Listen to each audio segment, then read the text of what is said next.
সালমার বাবা, এত সকালে উঠে পড়লি যে? বাইরে তো কিছুই দেখা যায় না। কুয়াশা তো আজ আরো বেশি মনে হচ্ছে। আর ঘুমিয়ে কি হবে? পেটের আগুন তো ঘুমায় না। গাছে না উঠতে চুলোয় হাঁড়ি চড়বে কি করে? কালকের গুড় তো প্রায় সবই পড়ে আছে, কেউ কিনলই না। সবাই বলে রং নাকি ভালো না, মিষ্টিও আগের মতো নেই। কি যে হলো গাছগুলোর! আমার হাতে তো কিছু নেই নাজমা। আমি তো কেবল রস পেরে আনি আর জাল দিই। বরকত দেওয়ার মালিক তো আল্লাহ। তিনি হয়তো আমাদের পরীক্ষা নিচ্ছেন। বাবা, আমার খুব ঠান্ডা লাগছে। কাঁথাটাও কেমন ঠান্ডা হয়ে গেছে। আয় মা, আমার কাছে আয়। আমার চাদরটা গায়ে দিয়ে নে। আমি তো এখন বের হব। খালি পেটে এই ঠান্ডায় তুমি কিভাবে গাছে উঠবে? তোমার শরীরটাও তো ভালো না। কদিন ধরে কেমন কাশছো। এসব ভাবলে চলবে না। আজ বাজারে গুড় বেচে যা পাবো তাই দিয়ে আগে তোমার আর সালমার জন্য গরম কাপড় কিনবো। আমারটা না হয় আরেক শীতে হবে। বাবা, আজকে গুড় বিক্রি হবে। আমার জন্য একটা তিলের নাড়ু আনবে। পাশের বাড়ির টুম্পা কাল খাচ্ছিল। আনবো মা। আজ যদি সব গুড় বিক্রি হয়ে যায়, তোমার জন্য বাজারের সেরা নাড়ুটা নিয়ে আসবো। তুমি শুধু দোয়া করো। সাবধানে যেও। সৃষ্টিকর্তাকে স্মরণ করে পা ফেলো। আমরা তোমার পথের দিকে চেয়ে থাকবো। চিন্তা করো না, আল্লাহ ভরসা। আসছি। নাজমা, চুলোয় দেওয়ার মতো কিছু কি আছে? দুটো শুকনো রুটি আছে, কাল রাতের, পানিতে ভিজিয়ে রেখেছি। নরম হলে সালমাকে দেব। তোমার জন্য কিছুই। না না, আমার জন্য ভাবতে হবে না। আমি বাজার থেকে খেয়ে আসবো নে। তোমরা খেয়ে নিও। মিথ্যে বলো না তো। আমি কি আর তোমাকে চিনি না? কবে তুমি বাজার থেকে কিছু খেয়েছো? যাও, সৃষ্টিকর্তা তোমার সহায় হন। হে আল্লাহ, তুমি রিজিকের মালিক। আমার ভুলের জন্য আমার মাসুম বাচ্চাটাকে আর নাজমাকে কষ্ট দিও না।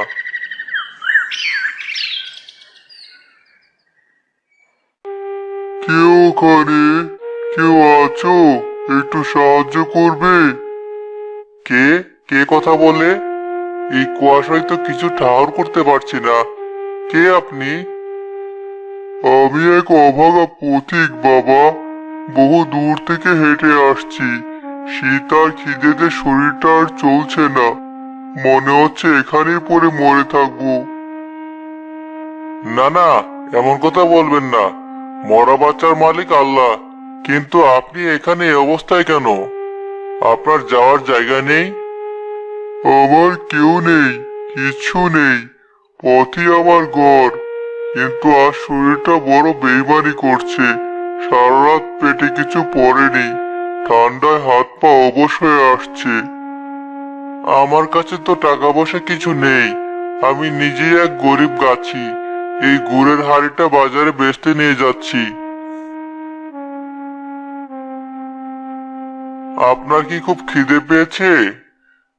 3 দিন ধরে ঠিক মতো কিছু পেটে পড়েনি।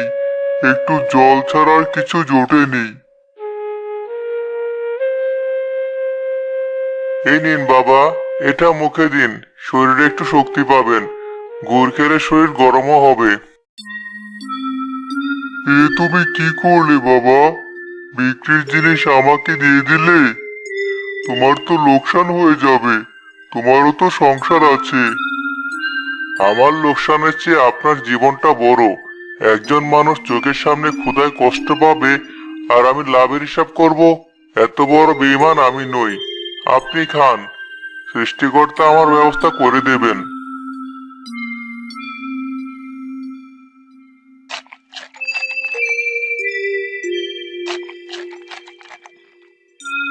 আহ, কি মিষ্টি! যেন অমৃত। বাবা, তোমার নাম কি?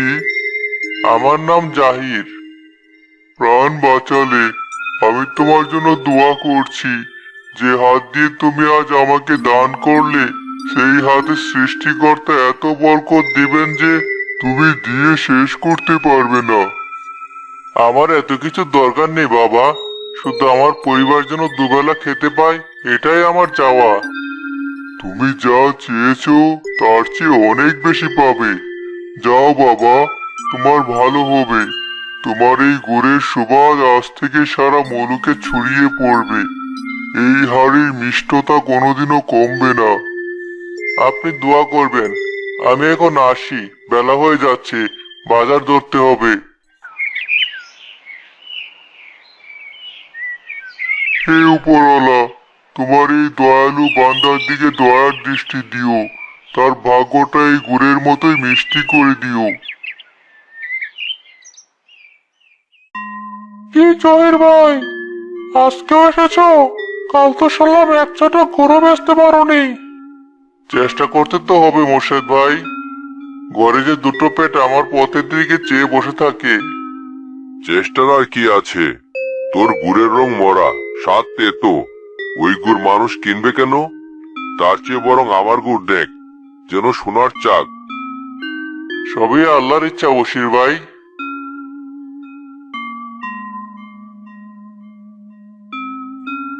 কিসের এত সুগন্ধ আসছে?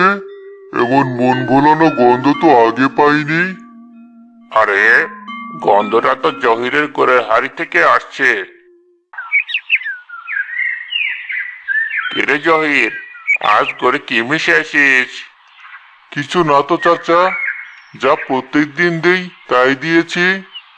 দেখি, একটু চেকে দেখতে দিবি? গন্ধটা তো মাথা খারাপ করে দিচ্ছে। অবশ্যই নিন।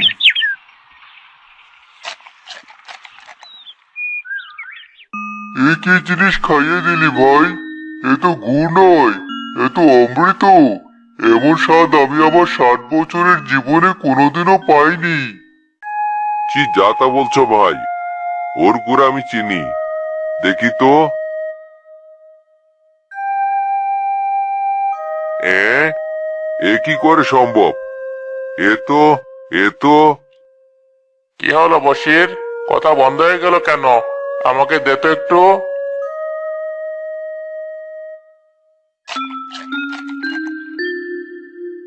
ওরে বাবা, সত্যি তো, এ গুড়ের স্বাদই আলাদা। জিহ্বায় দিতে গলে যাচ্ছে, আর সারা মুখে কেমন একটা মিষ্টি ফুলের গন্ধ ছড়িয়ে যাচ্ছে। জাহির, আমাকে 5 দাও জলদি। আমাকে 10 দাও। আমার মেয়ে শ্বশুর বাড়িতে পাঠাবো। তারা এমন গুড় পেলে আমার সম্মান বেড়ে যাবে। কিছুক্ষণের মধ্যেই জাহিরের চারপাশে ভিড় জমে যায়। যে যার মতো পারছিল গুড় কিনছিল, দামও দিচ্ছিল। যা জাহির চাইছে তার চেয়ে বেশি। ভাই, কালকে আরো বেশি করে আনবে। আমার জন্য 20 রেখে দেবে। আমার জন্য 15, যত দাম লাগে দেব। এটা হতেই পারে না। নিশ্চয়ই কোনো জাদুটনা করেছে জহির, নইলে এক রাতে গুড়ের সাথে এভাবে বদলে যায় নাকি? আমি এর শেষ দেখে ছাড়বো। 1 ঘন্টার মধ্যে জাহিরের সব গুড় শেষ হয়ে যায়। কি হলো, এত তাড়াতাড়ি চলে এলি? গুড় বিক্রি হয়নি বুঝি? মুখটা এমন শুকনো কেন?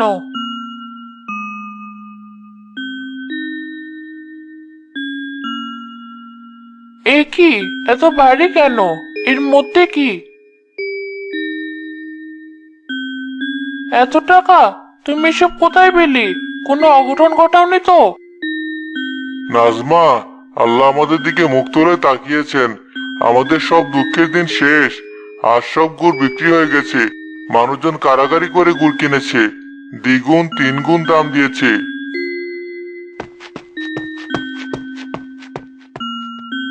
বাবা, আমার নাড়ু এনেছো? শুধু নাড়ু না মা, আজ তোর জন্য, তোর মায়ের জন্য, আমাদের সবার জন্য খুশির দিন এনেছি। আমি বিশ্বাস করতে পারছি না, কিভাবে হলো এসব?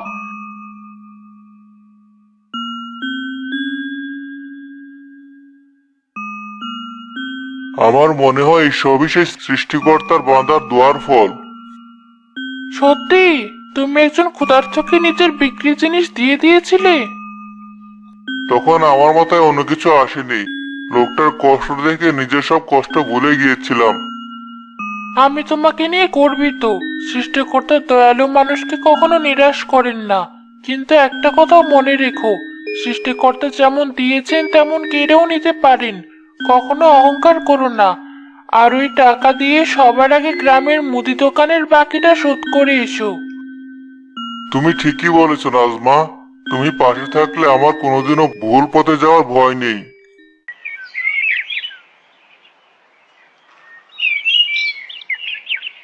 শুনেছ নাকি, জহিরের তো এখন পোয়া বারো। এখন আর তাকে বাজারে যেতে হয় না। খদ্দেররা সব বাড়ি এসে লাইন দিয়ে গুড় কিনে নিয়ে যায়। শুনবো না বোন, শহর থেকে নাকি বড় বড় ব্যাপারীরা আসছে ওর গুড়ের খবর পেয়ে। লোকটা রাতারাতি রাজা হয়ে গেল। সবই তো বুঝলাম, কিন্তু এত স্বাদের রহস্যটা কি? মানে কি বলতে চাস তুই? আরে বোঝো না, ও নিশ্চয় গুড়ে কিছু মেশাচ্ছে, নয়তো এমন স্বাদ কোথেকে আসবে? হয়তো নেশা জাতীয় কিছু দেয়, তাই মানুষ একবার খেলে আর ছাড়তে পারে না।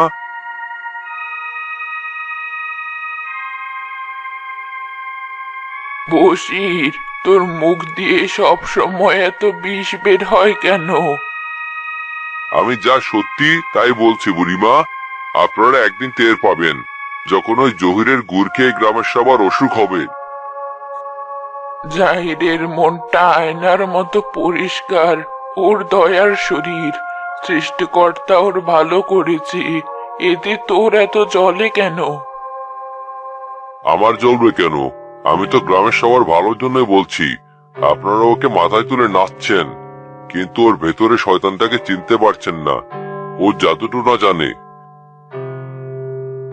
আসল শয়তান তো তোর মনের মধ্যে বসে আছে বশির। অন্যের ভালো যে সহ্য করতে পারে না, তার চেয়ে বড় শয়তান আর নেই।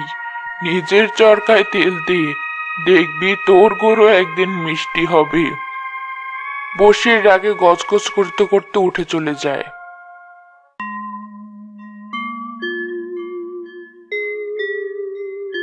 জাহির সাহেব, আমি শহর থেকে এসেছি। আমার নাম সাদেক। আপনার গুড়ের খুব নামডাক শুনেছি। জি বলুন ব্যাপারী সাহেব। আমি আপনার বানানো সব গুড় কিনে নিতে চাই। আপনি দিনে যত গুড় বানাতে পারবেন সব আমি কিনে নেব। আপনাকে আর খুচরা বিক্রি নিয়ে ভাবতে হবে না। আমি আপনাকে মাস শেষে একসাথে টাকা দিয়ে দেব। আপনি আমাদের সব গুড় কিনে নেবেন? কিন্তু আমরা তো গ্রামের লোকদেরও ফেরাতে পারি না, তারাও তো আশা করে থাকে। দেখুন ভাবি, আমি এই গুড় শহরে বড় বড় দোকানে, এমনকি বিদেশেও পাঠাতে চাই। এর জন্য আমার অনেক গুড় লাগবে। আমি আপনাদের এমন দাম দেব যা আপনারা খুচরা বিক্রি করে কোনোদিনও পাবেন না। আর গ্রামের মানুষের জন্য না হয় আপনারা অল্প কিছু গুড় রেখে দিলেন। কিন্তু আমরা তো গরিব মানুষ, এত গুড় বানানোর সামর্থ্য তো আমাদের নেই। সেই ব্যবস্থাও আমি করব। আমি আপনাকে অগ্রিম টাকা দিচ্ছি। আপনি আরো লোক রাখুন, বড় চুলা বানান। আপনার কোনো চিন্তা নেই, আপনি শুধু আমাকে খাঁটি জিনিসটা দেবেন।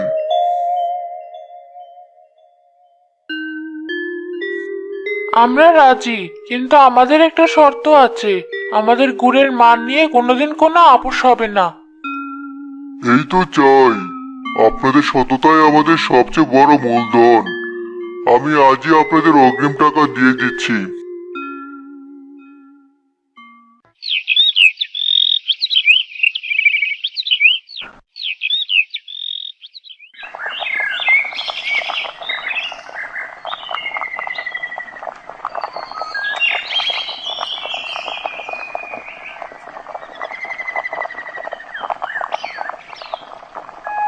থামান, সবাই থামান এই কাজ। এই লোক গ্রামের সবাইকে বিষ খাওয়াচ্ছে। বশির ভাই, কি বলছেন এসব? জাহির, তোমার নামে গুরুতর অভিযোগ এসেছে।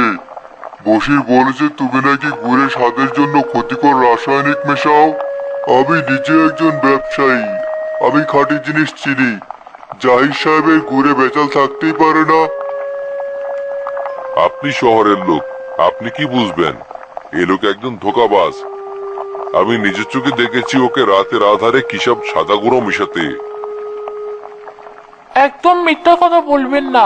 আপনার লজ্জা করে না একজন সৎ মানুষের নামে এমন অপবাদ দিতে? আপনার হিংসা হচ্ছে তাই না? চুপ করো মেয়ে, বড়দের কথার মধ্যে কথা বলবে না। প্রধান মশাই, আপনার বিচার করুন, নইলে এই লোক টাকার লোভে গ্রামের সবাইকে মেরে ফেলবে। জাহির, বসি যখন এত দৃঢ়ভাবে বলছে তখন তো আমাদের একটা ভিত করতেই হয়। প্রধান সাহেব, আমি সৃষ্টিকর্তার কসম খেয়ে বলছি, আমি কোনোদিন কোনো অসৎ কাজ করিনি। আপনারা আমাকে বিশ্বাস করুন। কাল ভোরে আপনারা সবাই আমাদের সাথে খেজুর তলায় যাবেন। আমাদের চোখের সামনে রস পাড়া হবে। সেই রস আপনাদের সামনেই জাল দিয়ে গুড় বানানো হবে। সেই গুড় আপনারা নিজেরা চেখে দেখবেন। যদি তাতে সামান্যতম ভেজাল বা রাসায়নিকের প্রমাণ পান, আমরা এই গ্রাম ছেড়ে চিরদিনের জন্য চলে যাব। আর যদি না পান, তাহলে যে মিথ্যা অপবাদ দিয়েছে তার বিচার আপনাদেরকেই করতে হবে। রাজি আছেন? নাজমার তেজ আর আত্মবিশ্বাস দেখে পঞ্চায়েত প্রধান সহ সবাই একে অপরের মুখে চাওয়াচাওয়ি করতে থাকে। ঠিক আছে, তোমার চ্যালেঞ্জ গ্রহণ করা হলো। কাল সকালে এর ফয়সালা হবে।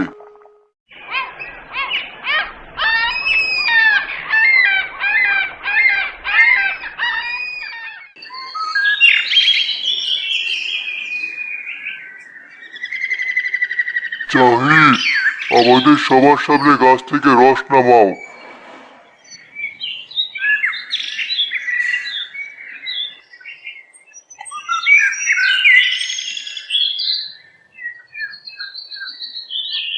নিন, এবার এই রস আমাদের বাড়িতে নিয়ে চলুন। আপনাদের চোখের সামনে জাল দেওয়া হবে। হাঁড়ি পাতিল যা কিছু লাগে আপনারা নিজেরা পরীক্ষা করে নিতে পারেন। সবাই জাহিরের বাড়ির উঠোনে আসে। সবার তীক্ষ্ণ দৃষ্টির সামনে রস জাল দেওয়া শুরু হয়। ধীরে ধীরে চারপাশে পরিচিত স্বর্গীয় গন্ধে ভরে ওঠে। কি গন্ধ! আমার তো মনে হয় না এর মধ্যে কোনো ভেজাল থাকতে পারে। গন্ধ দিয়ে কি হবে? ওটা খেয়ে দেখতে হবে।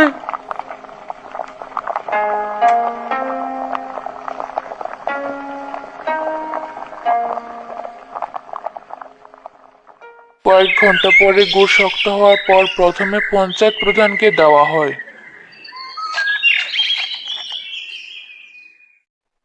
সুবহানাল্লাহ, সৃষ্টিকর্তার কি অপার মহিমা! এর প্রতিটি কোণায় যেন মিশে আছে সততা আর রহমত। এর মধ্যে ভেজাল মেশানোর কথা যে ভাবতে পারে সে মানুষ নয়, শয়তান।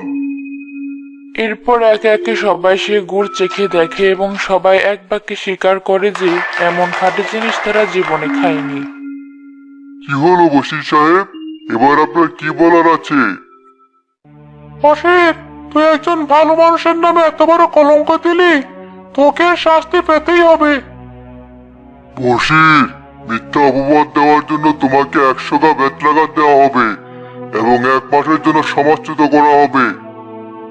জহির ভাই, আমার ভুল হয়ে গেছে। আমি তোমার ভালো সহ্য করতে পারিনি। হিংসার আগুনে জ্বলে আমি এমন কাজ করেছি। আমাকে তুমি মাফ করে দাও ভাই, আমাকে বাঁচাও। আপনি আমার কাছে মাফ চাইবেন না। আমি আপনার উপর কোনো রাগ রাখিনি। আল্লাহ আপনাকে হেদায়েত দিন। প্রধান মশাই, আমরা ওর কোনো শাস্তি চাই না। ও নিজের ভুল বুঝতে পেরেছে। এটাই সবচেয়ে বড় শাস্তি। ওকে মাফ করে দিন।